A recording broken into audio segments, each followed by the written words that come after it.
Dude, so should we just sit there and wait until it works again? Do people hear? Because I have... Blah, blah, blah.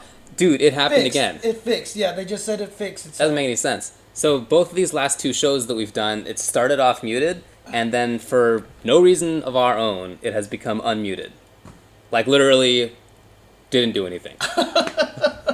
So I don't know what that's about. Next time we'll just, like, wait, I guess? Maybe we'll just wait. Dude. But the show, I mean, the stream had already started. Right. It just was on the Level 3 Focus, Dude, card rather than on me. Whatever.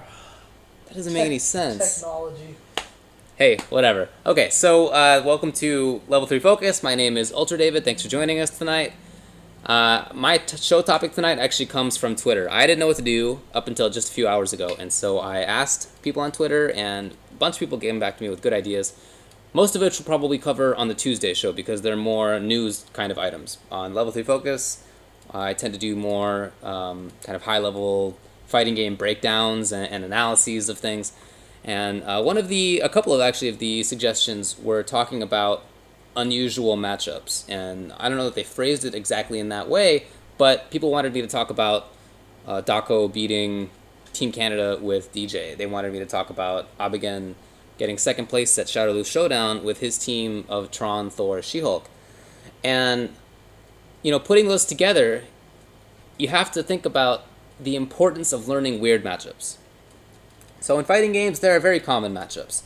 In Third Strike, you had to know how to play against Ken because everybody plays Ken. 80% of all humans play Ken in that game, so you had to know how to do it. It became a specialty of everybody. Same thing in Street Fighter 4, there are very common characters. Same thing in Marvel, everybody has to know how to play against a Virgil, everybody has to know how to play against that kind of character. They're very common characters. Happens in every game. But also in many games, there are characters that can show up kind of out of the blue. Characters that you don't get to see very often, and if you don't know how to deal with them, can still be dangerous.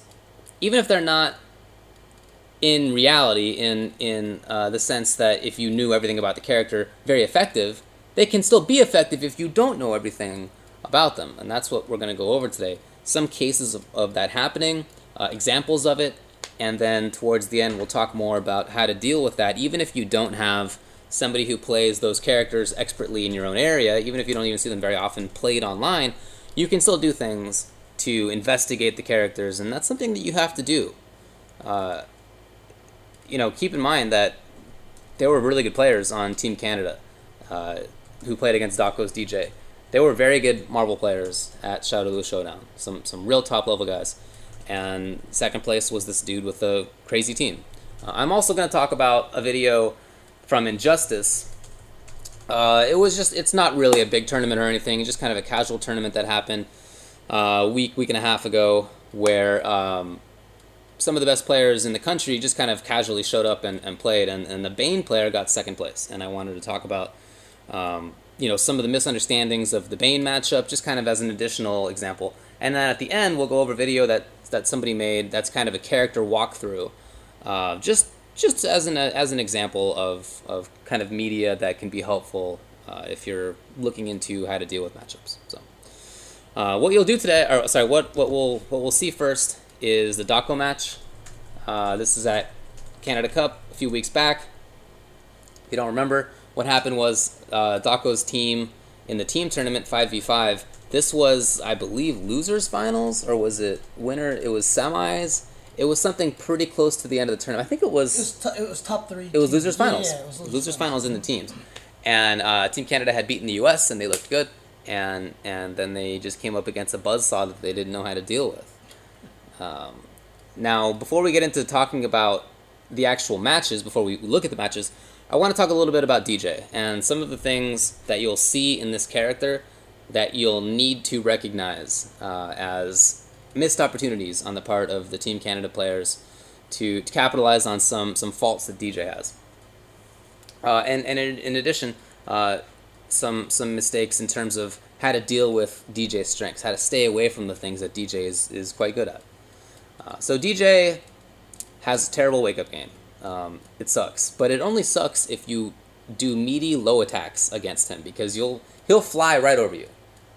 He will either fly over you with EX up kicks, or you'll usually be fine if he does something like EX machine gun, He'll lose if he does things like EX, jackknife, whatever. So he has bad stuff on wake up, but he's very good if you try to cross him up on his own wake up, because his EX up kicks are awesome at beating that. That's his strength. That is his strength in terms of the wake up game. It's somebody who's in the air. So keep that in mind. Keep in mind also that he has some really good jumping normals. Jumping Fierce is one of the best hitbox normals in the game. It is super tough to get around. I've seen it beat or trade with even things like Dan, short Dan kick. So it's really, really solid. But he doesn't have very good mid-range control. So jumping at him is a mistake because of things like Jump Fierce, because of a couple of ground anti-airs he has, because if he has charge, he can just do up kicks and anti-air you. But people are jumping at him for not much reason. His control on the ground is largely illusory. It's often not real. It seems like it should be. You want to think, DJ, I really can't walk up to him like that. You know, you're going to think it's like Guile. You're going to get Stand Fierce. You're going to get Stand Roundhouse. You're going to get back-fisted. But it's really not the case with DJ. He's not good at that. So think about that. Think about also the fact that DJ has a nice little vortex, across the medium kick, combo into knockdown. Crouching medium kick is a hard knockdown. He gets another attempt at it. It's nice, but it does very little damage unless he has a ton of bar and wants to spend everything. For the most part, it's not going to be like that. So that's kind of DJ's strengths, his weaknesses, and we'll see Team Canada not really get a good handle on that stuff. So let's just jump into it, if you can. Thank you very much. First up was Jozier. Jozier has done really well at Canada Cups in the past. He's a very good player for sure. But I do think that we're going to see some lack of familiarity with this matchup for him. So you see him walk up to that range there, that crouching jab, crouching strong range. That's Vega's range in this matchup. He oftentimes gives it up kind of voluntarily. Sorry, hang on a second. We'll rewind a little bit. Yeah, thanks. Just taking care of some updates here.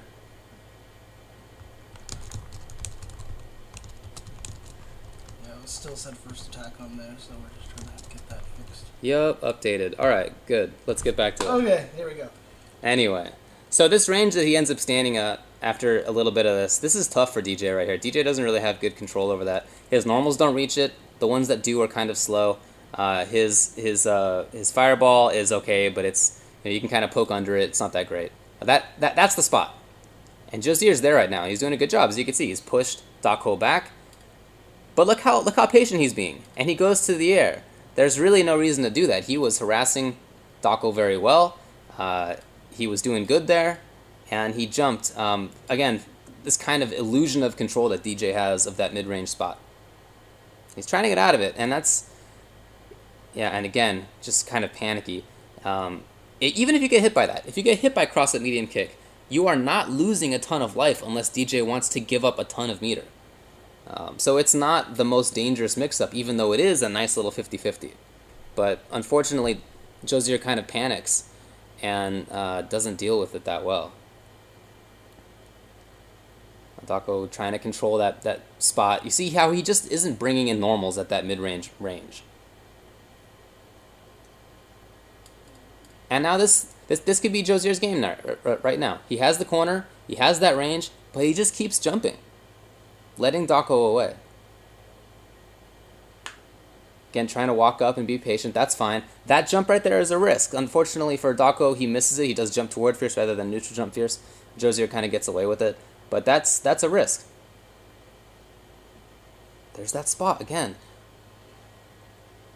Gets the nice block, little 3-frame jab, which is good for DJ, that he has that, no doubt. And that jump again! At this point, he's down on life, so he feels like he needs to make big changes or big moves. But jumping over fireballs like that, it's not going to cut it. And I think there's one last one. That's just a trap. He's screwed. If he takes the chip, he's dead. But there were, as you can see, quite a few situations where he jumped, didn't really need to. He had ground control. Yeah, we're just gonna let the movie play because. Oh, there's more. Okay. Yeah. There's the whole thing. So, well, I mean, you can put it back on me while it's playing because this is nothing. This is just Lapchi setting up to go next. Yeah, you could see him give up opportunities. You could see him not quite take advantage of the situation, or you could see him play into Dakou's hand, just not really knowing what DJ is going to do next. Get a little fast forward going on here. So Lapchi Blanca is up next. Lapchi was the guy who organized Canada Cup. He's one of the major fighting game community figures nowadays in North America. And he has a pretty good Blanca. I mean, he's definitely made some noise in the past. He's a shenanigans Blanca, for sure. He's not necessarily the patient Blanca, the long-term kind of Blanca, but in a one-game set or in a 2 out of 3 kind of thing, he can be a pretty big problem. Let's head over to that. There you go. See with Air there talking. Meanwhile, Infiltration over there for Dakou. It's a really good team just in general, not even just those two guys. Super good team that was. So again, think about where DJ struggles. It's that mid-range. It's not necessarily in the anti-air game, although Blanca has a little bit better jump stuff. You see Lapchi going in with the roll, didn't really need to do that stuff. And trying to press, so that's a great range for him, but he backs off, unfortunately for him. Gets a couple of counter hit situations, and then kind of the needless up ball. Again, as far as DJ being close to you, and that too, that fireball right there, that max out, that was a setup that Dakou has. If Blanca does wake up EX ball, he will still get hit, and he'll still get knocked down. And Dakou knew that, and Lapchi didn't know that. And that's a big part of why Lapchi ended up losing some life there. Another same setup. This time Lapchi recognizes it in block, so he's figuring it out. These are all smart players, just kind of coming into it, not really knowing what to do in the first place. Yeah, and again, I think that was kind of lack of character familiarity right there. In terms of the meaty Ultra 2, some characters have a little bit of trouble getting out of that stuff, but DJ just right over it.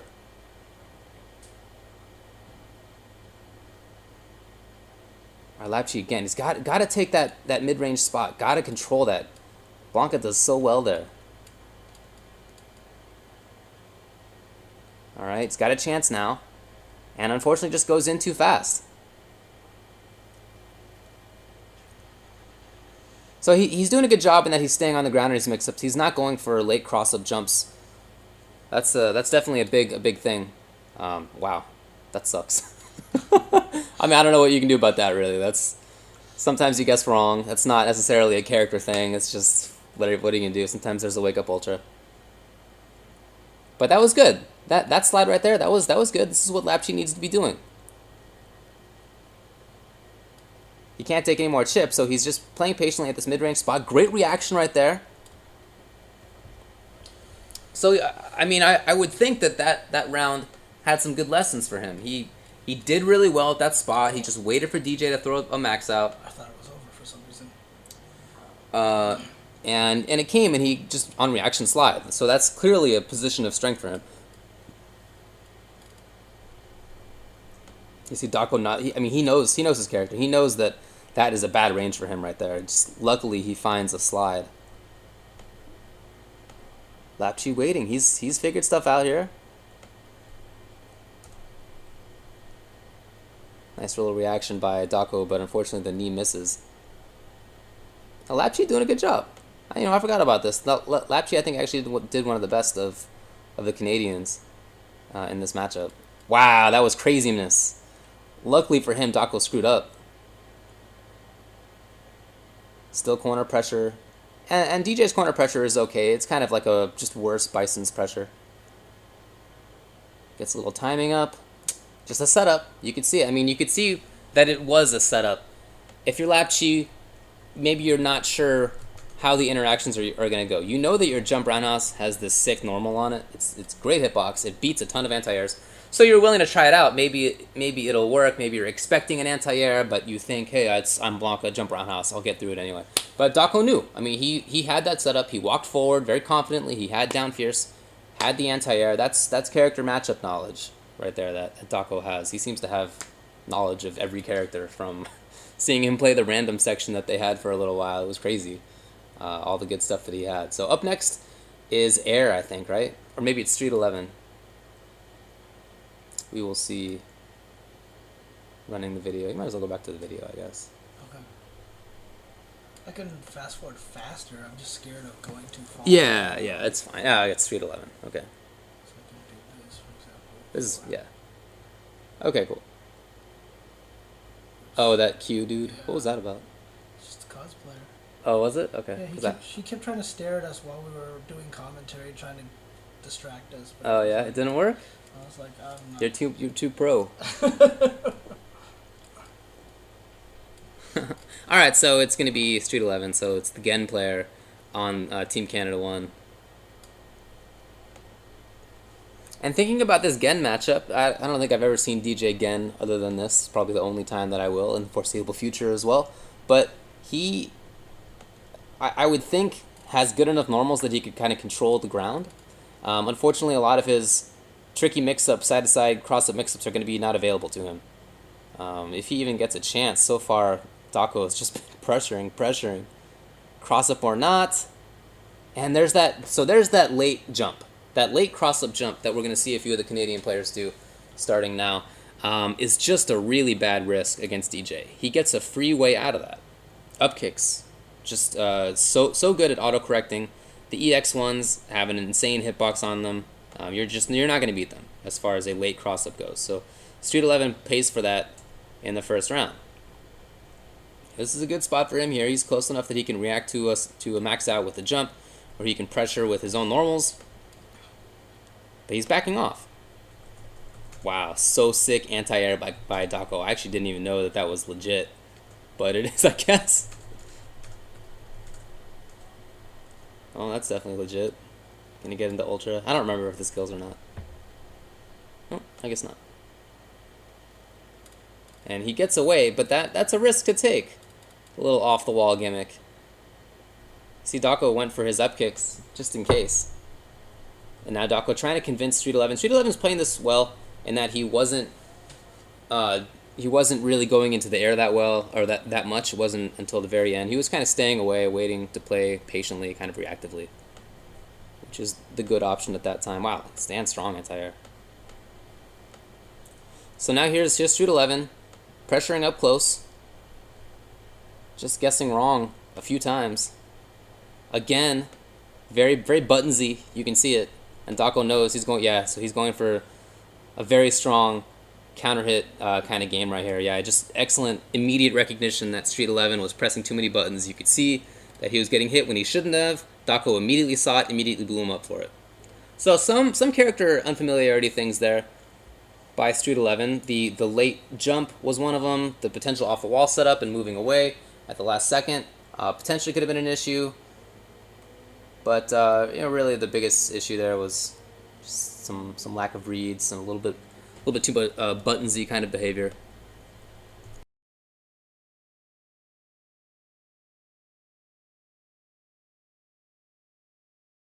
So now we get to Air, and then after that is Charity. Air is a player I respect very much. He's a super smart guy, not the best execution, so I feel like I identify with him.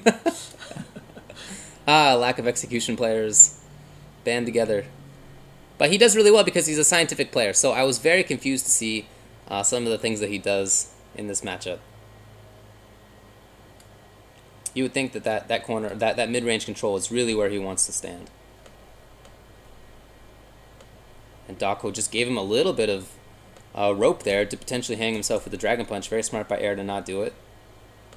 And Dakou just walking backwards.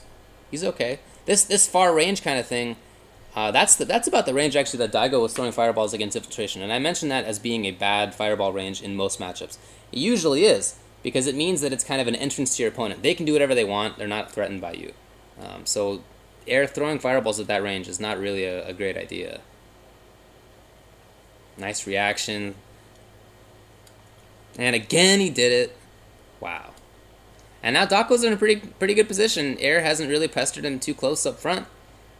Air has mostly been from far away. I think now he's just trying to build meter over there, which makes sense. Dakou just playing patiently.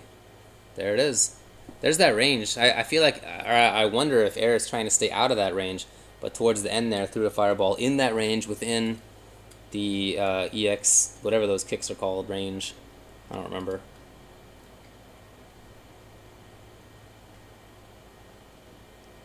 And that's that range that I really think that DJ has problems.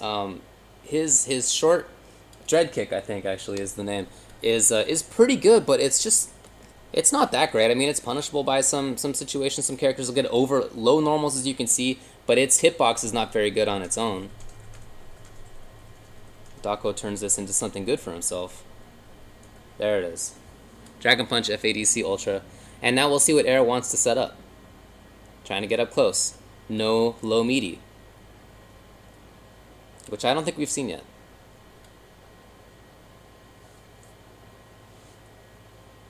Oh, trying to read a backdash there with the Hurricane, I think. There's that late jump! But why?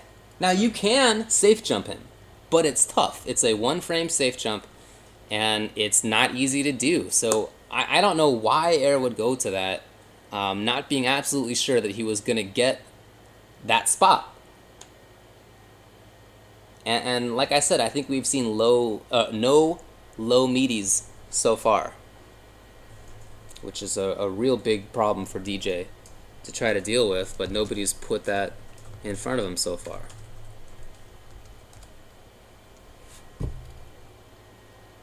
So now we see Charithi, the man who ripped through the US team. We'll see how he does against this. Cammy, everybody knows, is a really good character, but the only DJ player I know, Black Skills, thinks that he fights Cammy pretty well, or that DJ fights Cammy pretty well. So I assume that's true. There's a big part of it. That jump toward at that range, it gets lit up by Jump Fierce. And we'll see that quite a few times. Jump Fierce, Jump Roundhouse, we'll see quite a few times from Dakou. We've already seen it a few times. And that range, where Cammy a little bit away from where she is now, where Charithi keeps on jumping, that is an okay range for her. Her normals, hey, they may not be the best, but they are better than DJ's at that spot for sure. And yet we haven't really seen Charithi challenge them.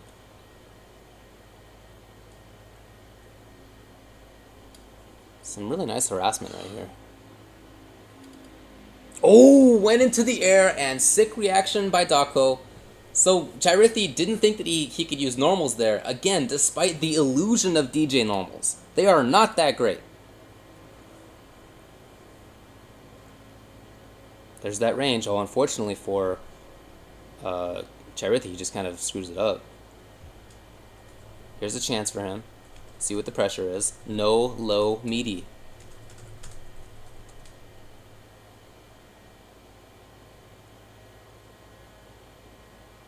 Another mix-up situation for Dakou.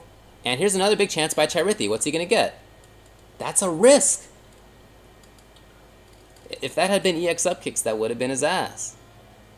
Oh, just to be a dick. Just the backdash, the dash toward rather than just doing it. I appreciate that. I appreciate that. Oh, that was dirty right there. I mean, it's a good way to confirm, right? To do the backdash, because then you're safe. Yeah, that makes sense. Yeah. That makes sense. So we didn't see any low meaty attacks. That was it. That was 5-0 for Dakou. We saw a bunch of jump towards and neutral jumps at ranges where DJ can go forward and do jump fierce. Or he can do up kicks. We saw late jumps. We saw late cross-up attempts a couple of times. We didn't really see that much control of that range. That's, a third to a half screen in front of DJ, where he really can't do that much. His normals are slow. The ones that reach there, his dread kicks can reach there, but their hitboxes are not that great. They're not invincible. They can hop over low things, but they're not really that awesome.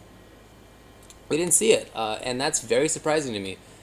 From all of those guys, because I feel like they're all good players. We've seen them all do well in the past. Jozier, in fact, at Canada Cups in the past, has lit through teams himself. So all good, capable players. And some guys who I think, like Air, are very scientific, and I know to put in a lot of time into matchups and investigate things. But seemingly not the case there. So we're going to take a break. When we come back, we're going to look at a couple more examples, one from Injustice and one from Marvel 3.